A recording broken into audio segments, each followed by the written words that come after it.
Pour ceux qui ne connaîtraient pas Mastéos, je vais les laisser se présenter, mais alors très rapidement, en quelques chiffres, ils ont été créés en 2019. C'est une PropTech qui permet d'investir dans l'immobilier avec un accompagnement de A à Z.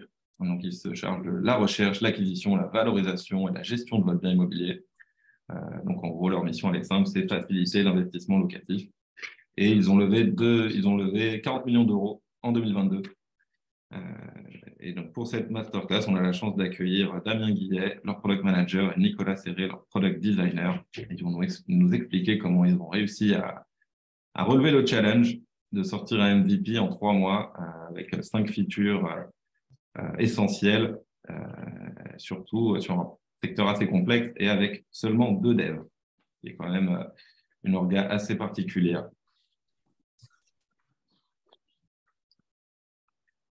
Alors, combien sommes-nous?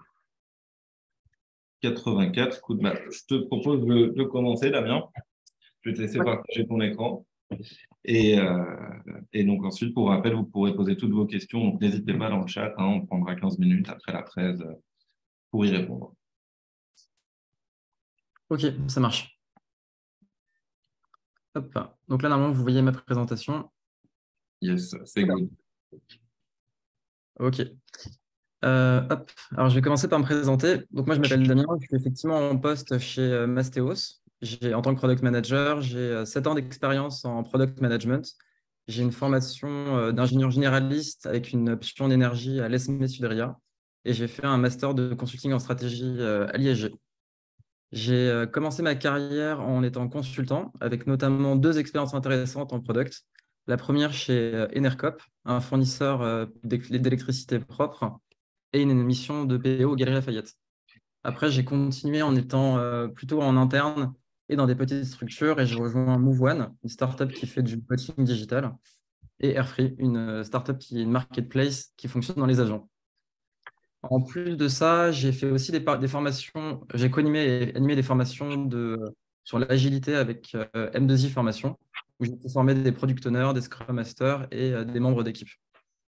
Donc, j'ai vraiment une appétence forte justement sur l'agilité et tout ce qui est organisation et process. Voilà pour moi. Et donc moi, Nicolas Serré, donc moi je suis à la base je suis product designer et là chez Mastéos depuis 1 an, je suis design team manager, donc je m'occupe de toute l'équipe design qui est aujourd'hui composée de deux UX, donc spécialisés sur la recherche utilisateur, et de 2 UI qui ont pour objectif d'alimenter, de monter toutes les maquettes et toutes les interfaces, et aussi d'alimenter tout le design system Mastéos. Donc moi, j'ai commencé par, enfin, je suis titulaire d'un Master 2, un G Média en spécialisation, alors PNI, je crois, c'est production numérique immersive. Et après, je suis passé par différentes startups, notamment une qui s'appelait Vinoreco, qui était spécialisée sur des applications de conseil en vin. Après, je suis passé par la Marine nationale dans le secteur e-learning. Et après, j'ai fait une autre startup qui s'appelle ExoPlus et qui a conçu le premier drone suiveur au monde pour les sportifs, snowboarders, les VTTistes et les skieurs. Et après, je suis passé dans le service. Donc, on a monté via une entreprise qui s'appelle Sogilis, qui est une entreprise de services basée à Grenoble, une petite succursale qui s'appelait UX Shadow et qui avait pour but de faire du consulting sur de l'expérience utilisateur et de l'interface utilisateur.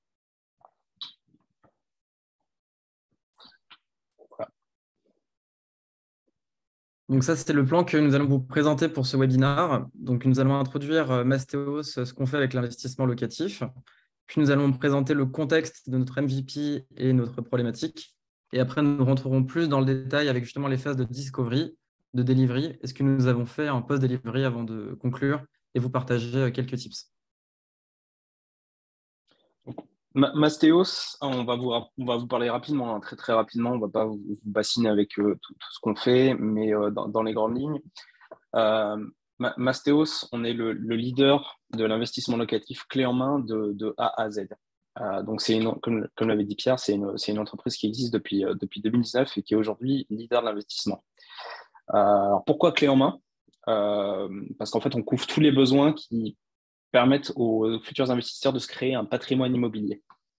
Et on dit clé en main et de A à Z, en fait, parce que quand on dit besoin, on fait référence à 4 choses. Donc, c'est la recherche d'un bien ou d'un projet immobilier et le conseil, bien évidemment, parce que c'est un secteur qui peut paraître complexe. Toute la partie travaux, rénovation, parce que je ne sais pas si vous avez fait des travaux, mais globalement, faire des travaux, c'est généralement plein de problèmes à tiroir et il suffit qu'on gratte un petit peu pour qu'on se retrouve avec énormément de soucis. Toute la partie ameublement et décoration. Et puis la dernière partie qui est la gestion locative. Donc, comment faire en sorte que son bien soit bien loué, soit bien loué, et surtout derrière, comment on fait en sorte qu'il soit performant. Donc, Mastéos, on aide et on accompagne les personnes qui veulent investir dans l'immobilier de la manière la plus fluide possible. Donc, on a une équipe qui vous trouve la perle rare, qui couvre tous les corps de métier qui sont nécessaires à la rénovation complète d'un appartement. On a une équipe qui est dédiée à la déco, à l'ameublement, pour que en fait, le projet soit unique et surtout que ça soit le plus attrayant possible pour les potentiels locataires. Donc, Mastéos, c'est aujourd'hui 435 salariés. Donc, c'est de la tech, du design, du bâtiment, de l'immobilier, des chasseurs, des décorateurs, des account managers, des gestionnaires, enfin, plein de corps de métier pour faire de l'investissement locatif et faire en sorte que les potentiels investisseurs, en fait, trouvent ça très simple et très fluide d'investir. On a 2 sociétés. En tout cas, Mastéos, le produit Mastéos, globalement, c'est 2 sociétés. On a Mastéos, donc, qui est la société qui permet d'investir dans un appartement ou dans un bien locatif. Et on a une autre société qui s'appelle Amastas, qui est le pendant locatif de Mastéos. C'est-à-dire que c'est une plateforme qui permet de mettre en relation des locataires avec les appartements qui ont été rénovés via Mastéos. Donc, l'objectif, c'est vraiment de couvrir toute la chaîne de valeur. Donc, 4 services, comme on l'a dit. Donc, c'est de la recherche, du conseil, de l'ameublement et de la rénovation, de la gestion loc. Et aujourd'hui, on a environ un peu plus de 1000 investisseurs en fait, qui ont fait un investissement locatif avec nous, ce qui représente environ 90 000 mètres carrés qui ont été vendus. Et aujourd'hui, ça fait 1300 biens en gestion. Et donc, Mastéos, en fait, l'objectif, c'est vraiment de transformer tout ça. Je vais laisser la parole à Damien. Donc là, notre objectif à la tech, justement, c'est de digitaliser, c'est-à-dire rendre tout ça possible in-app et de faciliter le plus possible l'investissement locatif, justement. Donc à la tech, nous sommes répartis en 4 squads d'impact pluridisciplinaires. Donc sur vraiment les scopes d'acquisition client, on a la squad acquisition pour récupérer des leads et des utilisateurs, la squad conversion qui va nous permettre de proposer des biens et d'accompagner les utilisateurs sur la recherche, notre squad, celle de la rétention, qui va justement guider les utilisateurs sur l'ensemble de la chaîne de valeur de Mastéos et les guider sur les points de friction potentiels. Et enfin, la brique de gestion. Donc, dans chacune des squads, on a 1 ou 2 PM, on a un UX entre 3 et 7 développeurs et un lead développeur. Sachant qu'après, les développeurs sont répartis, ils font du pair programming en streaming. Et donc, avant tout ça, on va justement vous présenter comment fonctionne un investissement locatif chez nous. Donc là, comme vous pouvez le voir, c'est les 9 étapes qu'on a actuellement chez Mastéos pour réaliser un appartement comme un immeuble comme en a parlé Nicolas. La première étape, trouver un bien. Donc, c'est la seule que nous étions capables de faire dans un premier temps. On avait un catalogue qui était digital dans l'application pour que les utilisateurs trouvent un bien. Une fois que c'était fait, tout le reste des étapes était fait avec les opérationnels de Mastéos. Donc, le bien, il est trouvé. L'utilisateur va faire une offre d'achat avec son conseiller en immobilier. Une fois que l'offre a été validée par le vendeur, on va signer un compromis. Quand le compromis de vente et que les délais de rétractation sont passés, l'utilisateur va obtenir son financement. Donc là, il va directement contacter sa banque ou prendre un contact avec un courtier. Quand ceci est fait, il prend rendez-vous avec son notaire et là, il va signer son acte authentique qui va donc attester la propriété du bien. Une fois que ceci est fait, nous, on prend le relais chez Mastéos pour faire la rénovation complète du bien avec différentes étapes comme la démolition, les finitions, toutes les étapes de travaux dont a parlé Nicolas qui peuvent être assez laborieuses. Quand c'est terminé, on va s'occuper de meubler le bien, puis on va faire la mise en location. Donc là, on va préparer l'annonce, sélectionner des candidats et signer le ou les baux d'installation des locataires s'il y a une colocation. Et après, on fait toute la partie gestion locative où l'utilisateur n'a plus qu'à encaisser les loyers. Donc ça nous a permis de voir notre hypothèse de départ. comment on allait pouvoir fournir un suivi de projet in-app complet pour guider les utilisateurs dans toute cette chaîne de valeur qui est au final très complexe, comme l'a dit Nicolas. Et ça a introduit notre problématique. Donc la problématique, c'est comment est-ce qu'on maximise la valeur et la confiance sur un secteur aussi complexe que l'immobilier, surtout l'immobilier locatif. Surtout. Et après, les autres contraintes qu'on avait, c'est de le faire en très peu de temps, donc 3 mois, et avec des ressources techniques qui étaient limitées. Donc ça, c'était un peu le planning d'arrivée chez Mastéos. Donc Nicolas est arrivé en janvier. Vivien, mon binôme product manager, est arrivé fin février. Je l'ai rejoint mi-mars. Et au final, donc, toute notre MVP a duré 3 mois avec la phase de discovery qui a commencé mi-mars, de début mars jusqu'à mi-avril, et la phase de delivery de mi-avril jusqu'à mai. Donc au final, c'est ça qu'on va vous présenter ensuite, avec notamment la première partie sur la discovery. Donc la discovery, en fait, on l'a fait en 6 étapes. La première, c'est de comprendre le déroulement complet d'un investissement locatif et de le rendre visuel pour nous. Après, ça a été de chercher, parce qu'on n'avait pas du tout d'utilisateurs en fait, qui étaient à disposition. Donc, ça a été de chercher, de contacter les utilisateurs, de les interviewer pour comprendre les besoins réels, donc, ce qui jusqu'à présent n'avait pas été fait. Ensuite, il y avait un besoin de prioriser toutes les attentes des utilisateurs, de discuter aussi avec l'équipe pour comprendre les contraintes techniques et être sûr que ce qui est prévu, bien évidemment, rentrer dans le planning. Puis après, il y avait toute une phase de conception pour imaginer les différentes versions, les différents cas, pour pas qu'on se retrouve en fait avec des trous ou des manques dans l'expérience utilisateur, et toute la partie user interface pardon, qui était l'objectif. Donc l'objectif, c'était de dessiner tous les différents lots qui étaient prévus et derrière d'alimenter et de prévoir aussi toute la partie design system. Donc sur la partie... C'est toi, Damien? Oui. Ouais. Donc la première partie sur la compréhension et cartographie, déjà comprendre comment fonctionne un investissement locatif chez Mastéos, donc c'est pas simple. Donc on a interviewé des conseillers pour comprendre ça, identifier les étapes principales, quelles sont les sous-étapes pour vraiment tout identifier et pour après pouvoir vulgariser et rendre ça le plus simple possible. On a également interviewé la direction de Mastéos pour récupérer la vision et ça nous a pris pas mal de temps tout ça. Identifier quels sont les documents nécessaires, qui doit agir à quel moment, est-ce que tel impact est géré par Mastéos, est-ce qu'il faut plutôt le gérer directement côté client. Donc voilà, donc tout ça, on a également récupéré les délais des étapes avec notre équipe data. Combien de temps prend un investissement chez Mastéos? Aujourd'hui, la réponse elle est entre 6 et 7 mois. Et il y a des étapes qui prennent beaucoup de temps. Par exemple, la recherche de financement prend en moyenne 70 jours. Donc tout ça, ça nous a permis d'avancer et d'obtenir ce livrable. On avait du coup là en noir, c'est les 9 étapes que je vous ai montrées tout à l'heure. Et en dessous, toutes les sous-étapes qui étaient liées à ça. Donc, ça nous a permis d'identifier justement quels pouvaient être les points de friction potentiels avant de creuser ça justement avec les utilisateurs. Donc, sur la partie recherche et interview des utilisateurs, je vais répondre en même temps aux questions qui sont posées, mais on n'avait pas du tout l'utilisateur qui était à dispo. Donc, clairement, l'objectif, c'était de faire du phoning en mode SAV pour essayer de comprendre en fait quels étaient les points de friction sur des personnes qui avaient churn, donc qui avaient quitté le processus et qui n'avaient pas investi avec nous, et de savoir ce qui s'était bien passé, ce qui s'était mal passé, et vraiment d'instaurer un dialogue de confiance avec eux. Puis après, en fait, on a créé un document qui est sur Notion de clients qui étaient disponibles pour discuter régulièrement des améliorations du produit, pour bien comprendre en fait quels étaient les différents points de friction, et derrière surtout d'identifier des power users pour créer un groupe de bêta-testeurs.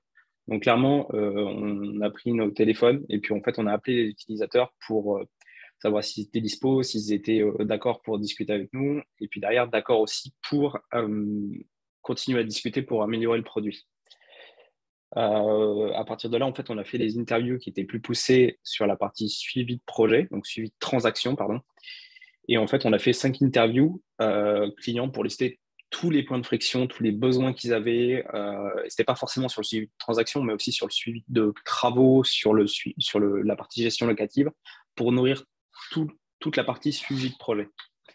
Globalement, ça nous a donné un nuage de features plus ou moins grosses. Je crois que c'est la slide d'après. Comme vous pouvez le voir, en fait, où les besoins sont assez hétérogènes. Et en fait, on avait des besoins qui touchent à beaucoup de domaines, la gestion, les travaux, la com, avec le conseiller, la gestion des docs, voir les étapes où j'en suis, voir les sous-étapes. Mais en fait, on avait une liste de base de fonctionnalités qui était assez solide et qui nous permettait déjà de voir assez loin dans le temps. Donc maintenant qu'on avait ce nuage de fonctionnalités, il fallait qu'on priorise.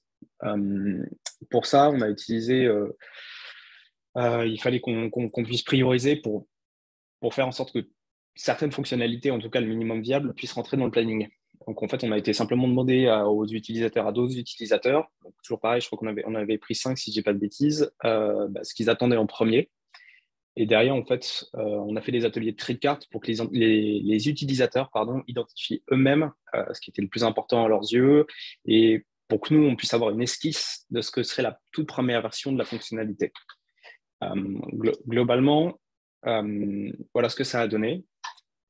C'est-à-dire que les utilisateurs, en fait, c'est l'agrégat de tous les tri de cartes des utilisateurs. Et en fait, on a tout simplement catégorisé en 3 parties, en must have, should have et could have. Donc, c'est de quoi j'ai besoin, qu'est-ce que je voudrais et qu'est-ce que j'aimerais. Et donc, à partir de là, en fait, on a vraiment priorisé les features et on a eu à peu près une toute première version avant une estimation technique du suivi de transaction. Donc, en fait, on est parti sur la plupart des fonctionnalités du must have pour vraiment concevoir la toute première version de la fonctionnalité.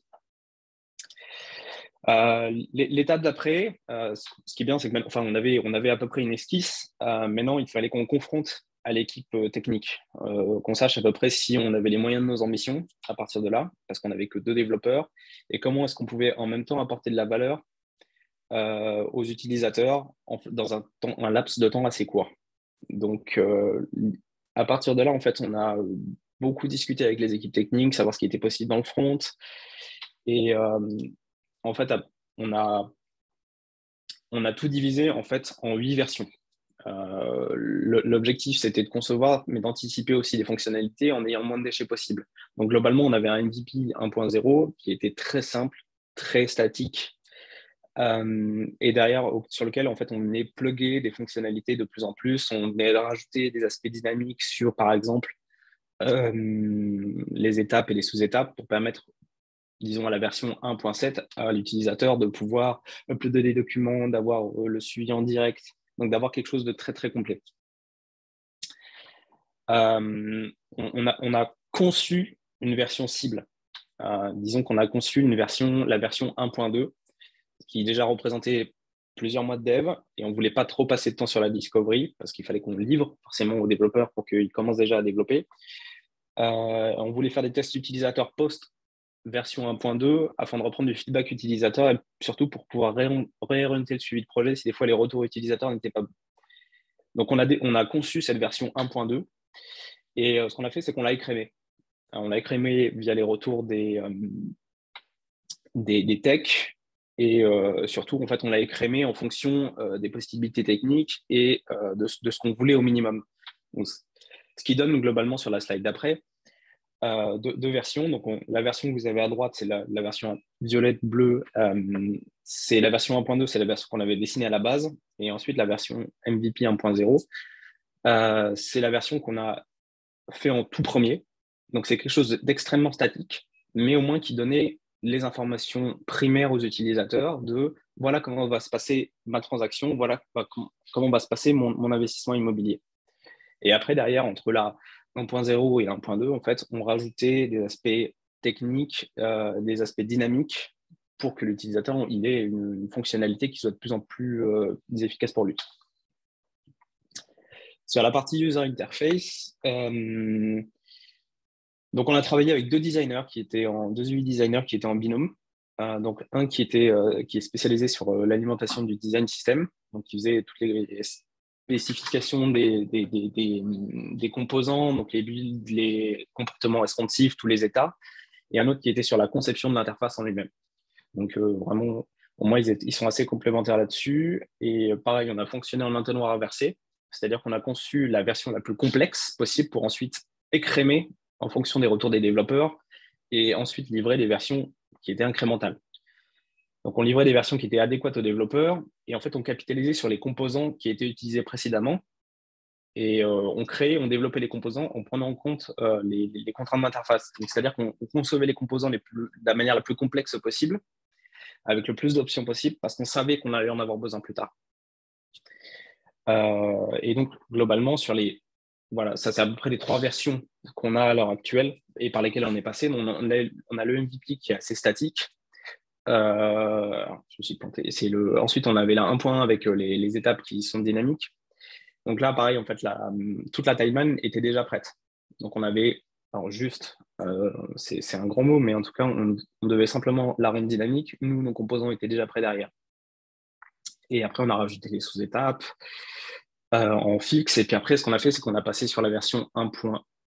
Sur la version suivante que je ne vois plus, voilà, sur les dynamic substeps, où en fait, on a passé toutes les sous-étapes en dynamique pour permettre à l'utilisateur tout simplement de voir comment avoir sa transaction, est-ce qu'il doit agir dessus, est-ce que c'est à Mastéos d'agir dessus. Et en fait, les différences ne sont pas flagrantes d'un point de vue UI, mais on avait la dernière version que vous avez tout à droite, en fait, qui était déjà prête. Donc, on a écrémé, enlevé des éléments. Et nous, d'un point de vue UI, tout était prêt.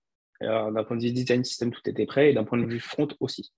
Donc après, derrière, il fallait faire les branchements, en fait, de brancher le moteur à chaque fois pour faire apparaître les bonnes informations au bon moment. Et c'est là où on attaque ensuite la partie delivery.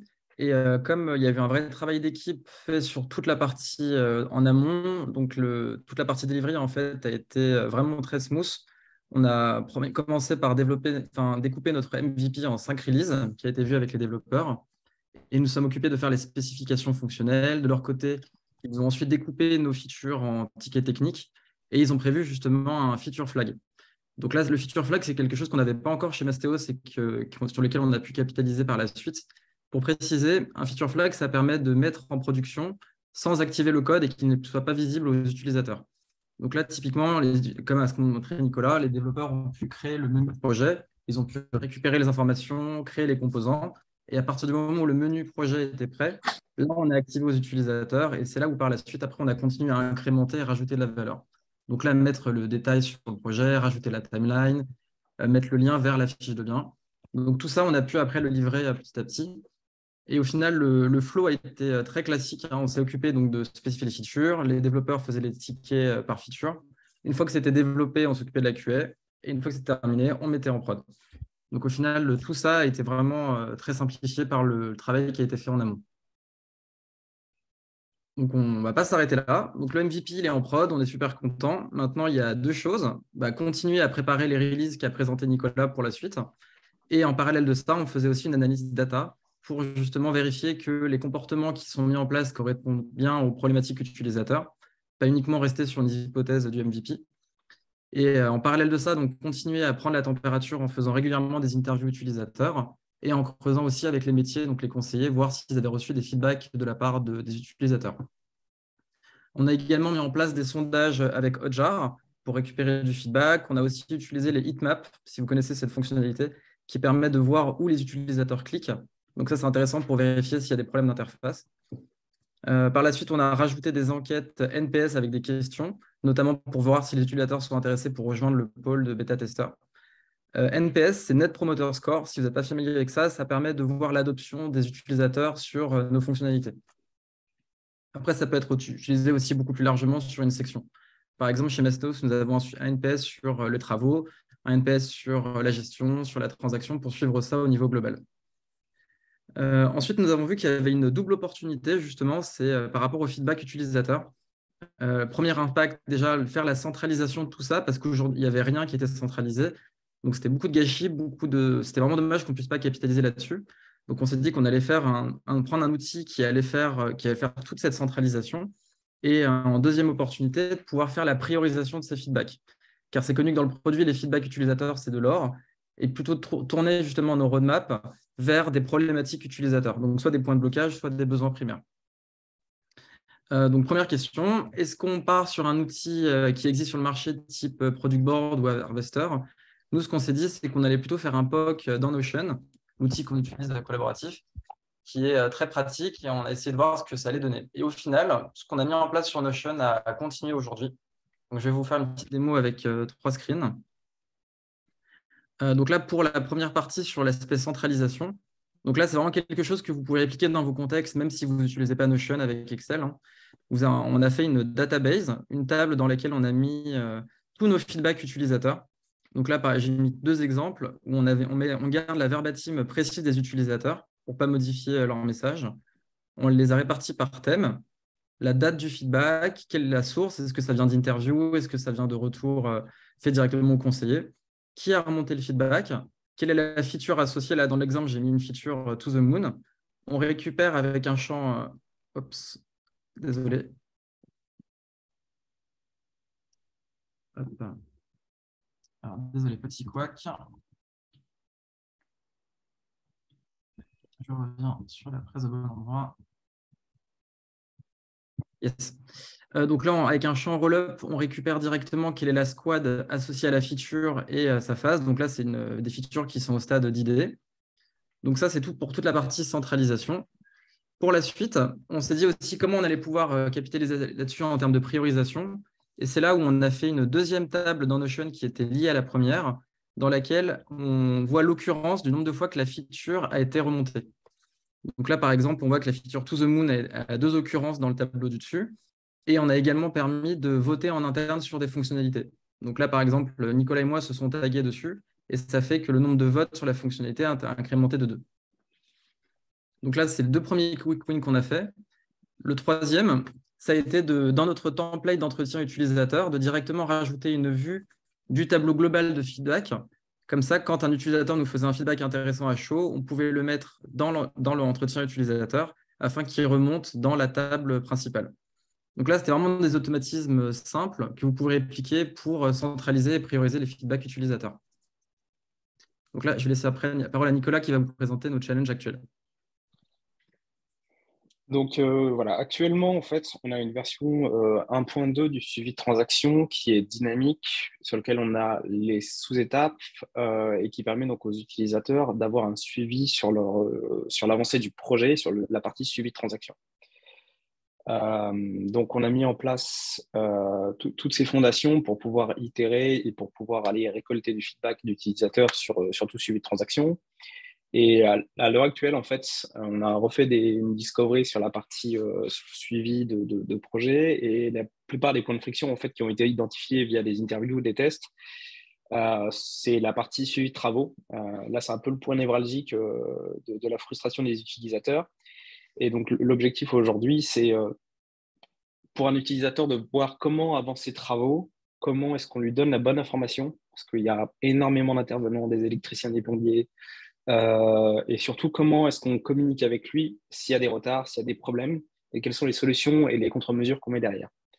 Donc, il y a toute cette partie suivi de travaux qui est la suite du suivi de transaction. Et après le suivi de travaux, qui va être certainement un autre point de friction, un gros point de friction pour les utilisateurs, ça va être la partie gestion locative. Donc, une fois que le bien a été rénové, il a été décoré, comment est-ce qu'on assure à l'utilisateur que le bien il va être loué? Comment est-ce qu'on lui montre les potentiels locataires? Quelles sont les infos dont il a absolument besoin pour avoir une vue pratique et une vue aussi financière de son investissement?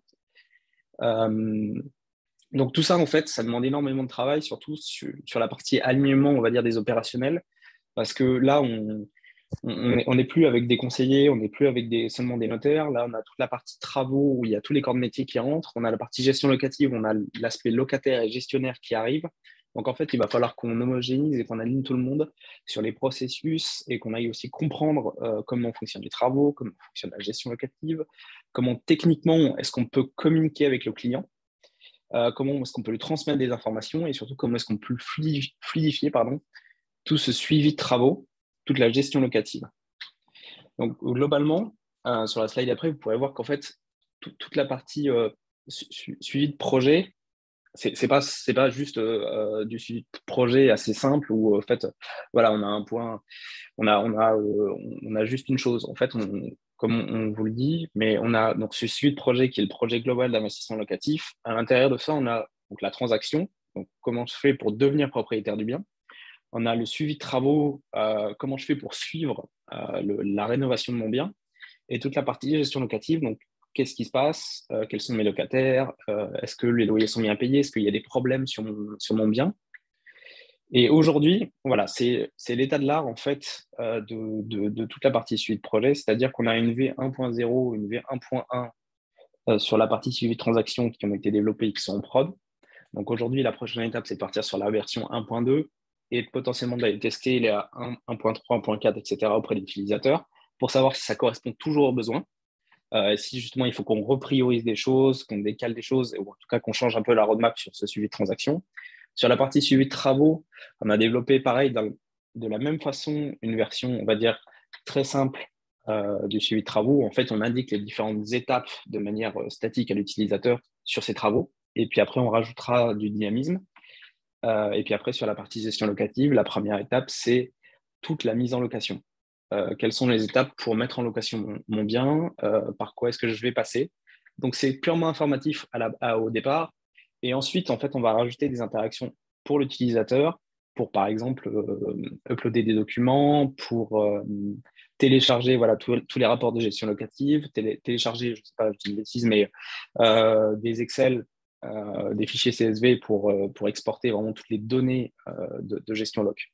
Donc, en fait, l'objectif, c'est qu'on a décomposé le suivi de projet en 3 parties et chaque suivi en fait individuel est lui-même décomposé en beaucoup de fonctionnalités et chaque version, on va dire, donc là le MVP, a lui-même été découpé. Donc en fait, c'est des briques de Lego qu'on vient assembler ensemble pour en fait qu'on apporte de la valeur à chaque fois à l'utilisateur petit à petit. Et donc pour conclure, on a 5 tips à vous proposer avant de pouvoir répondre à vos questions. Le premier, c'est d'intégrer les développeurs le plus tôt possible dans la réflexion, car au final, la discovery, si on ne les avait pas inclus dedans, ça n'aurait pas été la même chose, ça n'aurait pas été le même timing. Le fait de les avoir inclus tôt a permis de bien préparer ça et de rendre la delivery très smooth. Aujourd'hui, nous sommes 6 développeurs dans la squad, donc de passer de 2 à 6, le fait d'avoir justement des versions préparées en amont sur la discovery permet de les embarquer plus facilement aussi. Même si, bien évidemment, on se remet en question petit à petit, on vérifie que les hypothèses, comme l'a dit Nicolas, sont toujours les bonnes. Le deuxième tip, c'est de faire des entretiens utilisateurs régulièrement. Je pense qu'au moins un par semaine, c'est une bonne pratique, que ce soit sur un entretien générique pour récupérer du feedback ou sur une thématique en particulier. Donc là, comme l'a dit Nicolas, on travaille aussi beaucoup sur gestion et travaux. Le deuxième tip, c'est de stocker et organiser les retours de vos utilisateurs. Même s'il y a des choses qui peuvent vous sembler triviales, le fait de les stocker et de voir par la suite s'il y a de nouveaux feedbacks qui remontent sur ce thème, c'est super intéressant. L'organisation avec 2 product managers par équipe. Donc moi, j'étais assez curieux de ça au début, car j'ai toujours été habitué à travailler seul avec 5 ou 9 développeurs, avec beaucoup de rush sur la partie delivery et une partie discovery qui était un peu moins bien faite en général. Là, le fait d'être 2 par équipe permet de se poser les questions, de se challenger en amont, de bien préparer ça et de se poser les bonnes questions. Donc, ça nous permet au final d'avoir un delivery qui est avec une meilleure valeur qu'en étant seul. Donc ça, là-dessus, n'hésitez pas à nous challenger si vous avez des questions. Et dernier point, c'est vraiment de prendre le temps sur les discoveries. Car comme je viens de le dire avant, en fait, prendre le temps permet de préparer plusieurs versions et d'embarquer au final mieux toute l'équipe. Et ça permet d'avoir une cohésion globale. Voilà pour les conclusions chez nous. Donc, on a terminé. Donc, après, n'hésitez pas à nous faire vos feedbacks et vos questions. Donc, avec même à la forme d'un rôti, par exemple, une note entre 1 et 5 si vous avez apprécié l'échange. Et après, on va reprendre les questions et y répondre petit à petit. Merci beaucoup. Merci Damien, merci Nicolas. Franchement, c'était super, c'était très, très intéressant. Alors, on va passer aux questions-réponses. Juste rapidement, on va vous poser une petite question dans le chat. On va vous mettre un lien pour un Slido. C'est un petit sondage, un peu sur notre sujet justement des MVP, pour savoir si dans votre entreprise, vous avez été amené à bosser déjà sur un MVP, oui ou non, et surtout en combien de temps est-ce que vous avez réussi à faire ce lancement, parce que clairement, en moins de 3 mois, arriver à faire tout ce que vous nous avez présenté, c'était vraiment un beau challenge, une belle réalisation. Et le temps que tout le monde vote, je vais rapidement aussi vous présenter The Product Pro pour ceux qui ne connaîtraient pas encore. Depuis ce temps, je me demande s'il y en a qui ne me connaissent pas encore. Mais en tout cas, The Product Pro, c'est la communauté, la première communauté de Product People, Design People et Tech en France. Comme vous le savez, on organise beaucoup de contenus pour vous apporter de la valeur, soit des webinars, des meet-ups, des contenus sur Notion. Et côté startup, notre but aussi, c'est de vous aider à staffer vos équipes produits. Donc, pour faire comme Mastéos, réussir à avoir une super team pour lancer des MVP. Et donc, pour ça, il y a Sarah qui va vous mettre les liens. En tout cas, si vous êtes intéressé pour échanger sur vos sujets de recrutement, n'hésitez pas. Voilà. Donc, on va passer aux questions-réponses. Je vois que vous êtes encore en train de répondre sur le Slido. On reviendra sur les résultats du sondage après. Il y a eu beaucoup de questions, notamment une qui est revenue, et c'est vrai que je pense que c'est quelque chose qui a dû parler à pas mal de gens. C'est l'aspect delivery. Finalement, vous êtes passé un peu rapidement dessus, mais vraiment comment, on en avait parlé, Damien. Comment est-ce que finalement vous avez organisé cette delivery avec 2 devs? Et surtout, tu me disais qu'au début, quand on t'avait annoncé cette orga, tu étais un peu sceptique. Et finalement, c'est un peu passé d'une contrainte à une opportunité. Donc, comment ce switch s'est opéré? Oui, alors c'est vrai que je vais aller un peu vite là-dessus, mais donc le framework que nous utilisions, c'était qu'on utilise toujours d'ailleurs, c'est du Scrumban. Donc Scrumban, c'est un mélange entre les rituels agiles de Scrum et un Kanban pour les fonctionnalités et les tickets de développement, qui lui, pour le coup, est vraiment très classique aussi. Je vois qu'il y a pas mal de questions justement aussi sur comment on se répartit tout ça, donc je vais essayer d'y répondre progressivement. Par exemple, comment on se répartit en Vivien et moi sur les sujets.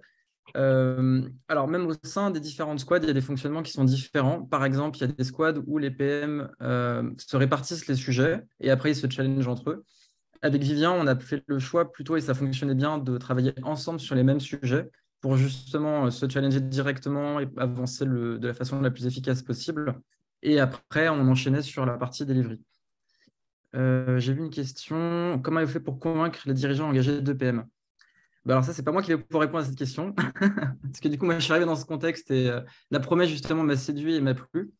Donc, c'était vraiment intéressant. Et j'étais un petit peu sceptique, comme je le disais au début, mais j'ai été convaincu par ce modèle depuis que je suis arrivé là chez Mastéos il y a bientôt 1 an. En fait, si je comprends bien, finalement, le fait d'avoir que 2 devs, ça vous a un peu obligé de rester dans une forme de développement assez frugale et de rester toujours dans cette mentalité MVP finalement. C'est ça. Après, donc, on a pu croître et du coup passer à 4 développeurs, puis 6. Après, il y a un point aussi qui est intéressant et c'était aussi une opportunité pour nous, c'est que les 2 développeurs en question travaillaient dans une autre équipe en attendant qu'on puisse avancer sur la conception.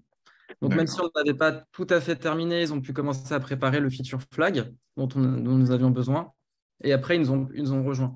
Je pense que si on avait été dans un contexte où on avait les 2 développeurs qui étaient disponibles immédiatement, on aurait peut-être dû rusher les choses un peu plus, ou on aurait dû les alimenter d'une façon ou d'une autre. Et peut-être qu'on aurait pu faire une discovery au final qui aurait été un peu moins efficace. Parce que là, on a pu vraiment être focalisé là-dessus. Ok. D'ailleurs, sur la discovery, il y a pas mal de questions qui reviennent un peu sur le recrutement de vos premiers users. Vous avez évoqué 5 users, ce n'était pas 5 users par persona, c'était vraiment, vous avez parlé à 5 de vos utilisateurs et c'est resté les mêmes tout au long de la discovery. Non. En fait, on en avait une dizaine. En fait, on a été au départ, on n'avait pas du tout d'utilisateurs. Enfin, moi, je suis arrivé en janvier. J'ai attaqué parce que j'avais besoin. J'ai attaqué en fait, aller chercher des utilisateurs parce qu'on avait besoin de parler avec eux. Globalement, c'était du phoning. Je me suis mis avec des conseillers, des commerciaux pour aller appeler les utilisateurs. Et puis, je me faisais un peu passer pour du service après-vente pour savoir si tout s'était bien passé. Et derrière, en fait, je leur faisais la proposition sur les clients qui étaient très bavards, justement d'aller discuter avec eux et est-ce que vous êtes intéressés pour tout simplement pour améliorer le produit. Et derrière, on avait la possibilité aussi de mettre des contreparties financières, par exemple sur la gestion locative offerte. Donc, en fait, ce qui a permis d'en motiver quand même pas mal. Et par manque de temps, on n'a eu que 10 utilisateurs. Donc, on l'a coupé en 2 justement pour ne pas biaiser 5 sur les interviews et 5 sur les tests, pour pas biaiser les tests. Mais là, aujourd'hui, on continue à le faire un peu en phoning. Et après, on a créé un fichier en fait, de bêta-testeurs via des formulaires qu'on envoie sur les newsletters, via le site. Et en fait, on s'est créé un panel, je crois, de 80 utilisateurs aujourd'hui. Donc, ça continue de grossir. On va un peu intensifier nos efforts pour avoir différents types d'utilisateurs, pour pouvoir justement on les catégorise maintenant aujourd'hui, ce qu'on ne faisait pas du tout avant. Vous n'avez pas fait de persona, justement? En fait, là, c'est en fait, les personas, ils sont un peu multiples et ils ont beaucoup changé parce qu'au départ, en fait, on visait principalement les primo-accédants, donc les gens qui avaient déjà investi dans l'immobilier. Ensuite, ça a un peu changé. On avait les gros investisseurs, donc on a en fait, on a un public tellement large, c'est super compliqué parce qu'on a des expatriés, on a des gens qui veulent investir seulement en Espagne. Enfin, on a énormément de personnes possibles. Par contre, notre principale cible, on va dire, c'est les gens qui n'osent pas investir dans l'immobilier. Et c'est ça qu'on va aller chercher. Mais ceux-là, par contre, c'est très compliqué de les avoir parce que c'est potentiellement des gens qui ne se sont pas encore intéressés à Mastéos. Et ceux-là, il faut qu'on aille les chercher. Donc, pour l'instant, je vous avoue qu'on n'a pas encore totalement craqué le truc. Et donc, on se concentre sur les cibles qu'on connaît, donc nos clients ou des gens qui n'ont pas encore investi avec nous, et on essaie de comprendre pourquoi ils ne le font pas. Et après, la prochaine étape, c'est de comprendre pourquoi les gens n'osent pas encore investir dans l'immobilier. Ok. Il y a pas mal de questions qui sont revenues aussi sur le terme feature flag. Je pense que ça ne parle pas à tout le monde. Éventuellement, Damien, tu peux nous donner un peu plus de détails sur ce que c'est qu'un feature flag. Ouais, carrément. En fait, c'est ce que je disais tout à l'heure. L'idée du feature flag, c'est en fait, donc, ça prend un petit peu de temps en avant parce que du coup, les devs doivent le spécifier dans leur code. Mais l'idée, c'est qu'ils peuvent livrer en production ce qu'ils ont fait. Et par contre, ça peut être ouvert uniquement en interne. Mais l'idée, c'est que les utilisateurs ne voient pas ça en prod. Donc, ça nous permet de l'activer à la demande. Et ça nous permet de faire des tests. Et ça évite aussi du coup qu'il y ait du code qui reste sur des branches ou qui reste sur un environnement de test pendant un certain temps avec des conflits de code. Donc, ça permet en fait d'avancer là-dessus et de pouvoir se concentrer sur les prochaines features. Donc là, Oui. par exemple, ce que je disais tout à l'heure, en fait, on a sur nos 5 releases, je crois que c'est à partir de la deuxième ou troisième release qu'on a activé notre MVP en production. Et après, on a continué à incrémenter. Ok, très clair. Il y a une question de Robin Crochet qui nous demande si vous avez mis en place des OKR pour vos squads, sur quel fonctionnement vous étiez. Alors oui, on a mis en place des OKR. Donc on avait un système d'OKR qui était un peu différent quand on a commencé à lancer toutes ces réflexions-là. Et puis c'est encore en train de changer aujourd'hui. Donc là, ça date de début janvier. Donc on a des OKR qui descendent de la stratégie de la boîte. Et après, ça redescend justement dans les différents départements. Et donc par exemple, sur les OKR globaux, on en a quelques-uns qui nous concernent directement à la tech. Par exemple, rendre le plus digital possible le process d'investissement locatif. Où là, par exemple, on a des objectifs de passer là, de 40 à 60%, par exemple, sur ce qui va être digitalisé. Donc, ça passe, comme le disait Nicolas, avec l'upload de documents, l'ajout de notifications à différentes étapes, notifications par mail aussi, automatisées aux utilisateurs. Ok. Une question un peu plus orientée au product marketing. Comment est-ce que vous avez communiqué à chaque étape, justement, pour faire comprendre à chaque fois les incréments qui arrivaient sur l'application? Ça a commencé par l'interne. Donc en interne, déjà, on a des canaux sur Slack où on communique régulièrement pour annoncer aux utilisateurs qu'est-ce qui sort. Et après, on a aussi une newsletter qui sort toutes les semaines, qui est envoyée par notre président et du coup qui est envoyée à tous les utilisateurs. Et on profite de ce créneau régulièrement pour faire des communications. Donc typiquement, on était passé par là pour dire que maintenant, il y avait un nouveau suivi de projet INAP qui existait et qu'on allait continuer de l'incrémenter. Ok, super. Est-ce que vous avez des petits tips à partager pour les interviews utilisateurs clients, des frameworks ou des outils spécifiques? Très sincèrement, il y a beaucoup d'outils qui existent. Harvester, après Maze pour faire des tests et puis après avoir des retours, mais on ne s'est pas franchement pris la tête. Là, je suis en train de regarder ça justement, mais en fait, on a mis en place tout simplement un template sur Notion avec des templates de questions à poser de base. Et puis après, en fonction du sujet, que ce soit le suivi de transaction, le suivi de travaux, la gestion loc, en fait, on a créé au fur et à mesure des templates. Donc, peut-être qu'un jour, on passera sur des logiciels comme Harvester, des choses comme ça. Pour l'instant, le besoin, il est pas énorme parce qu'on a tout qui est branché. En fait, on a tous les bêta-testeurs qui nous permettent d'alimenter la liste de bêta-testeurs. Enfin, on a un Typeform qui nous permet d'alimenter les bêta-testeurs. Ensuite, toutes nos interviews et templates sont reliés à cette liste de bêta-testeurs. Donc, on peut activer tel ou tel utilisateur sur telle interview. Donc, en fait, tout est un peu relié dans Notion, ce qui aujourd'hui fait 99% du taf, quoi. Et je pense on peut encore l'améliorer encore et encore. Peut-être qu'un jour, on passera sur un outil, mais honnêtement, Notion fait le boulot. Ok. Et alors, c'est pas vraiment une question, c'est plus pour résumer un peu, mais donc si j'ai bien compris, finalement, votre approche, dans vos premières versions MVP, on était toujours finalement sur une vue informative sur lesquelles il n'y a pas forcément d'action possible pour l'utilisateur. Et petit à petit, vous avez rajouté justement cette possibilité d'effectuer des actions, mais d'abord toujours de Ouais, l'info. le premier point de friction, en fait, qu'on avait, ce qui ressortait tout le temps, c'était qu'est-ce qui m'attend? Ok, je fais une offre d'achat dans l'immobilier, mais qu'est-ce qui m'attend derrière? Et il y a beaucoup de gens qui quand on n'a jamais investi dans sa résidence principale, en fait, on ne sait pas ce qui m'attend derrière. Et en fait, derrière, honnêtement, parfois, il ne faut même pas ouvrir la porte et regarder ce qui se passe derrière la porte, quoi. Parce qu'il faut, il y a de l'administratif, je parle même pas de la partie financement, il faut sortir la partie impôt, la partie salaire, il faut montrer un peu patte blanche aussi auprès de la banque, toutes les dépenses qu'on a, les prêts, les prêts, les crédits, tout ce qu'on a à côté, plus toute l'organisation avec le notaire, la signature, tout ce que ça implique. Et en fait, la première chose pour les utilisateurs, c'est qu'est-ce qui m'attend après mon offre d'achat. Et donc déjà, ne serait-ce que d'avoir les premières infos, d'avoir les infos certes statiques, mais au moins de savoir à quoi il allait être confronté derrière et où est-ce qu'on allait l'accompagner, bah, ça permet déjà de mieux se projeter en termes d'étapes, en termes de temps et en termes de charge, de charge mentale ou de charge administrative. Ok. Alors, une question qui nous intéresse spécialement chez Zopro du Crew, forcément, est-ce que vous avez est-ce que vous envisagez de faire un peu grandir l'équipe produit sur 2023? Alors, il faut qu'on voit, parce que là, on essaie l'objectif, peut-être pas sur 2023, peut-être après, je pense. Là, il faut qu'on voit l'objectif, c'est qu'on optimise. 2022, ça a été une année charnière parce qu'on a fait grandir les équipes. Donc là, on essaie de trouver maintenant un rythme de croisière.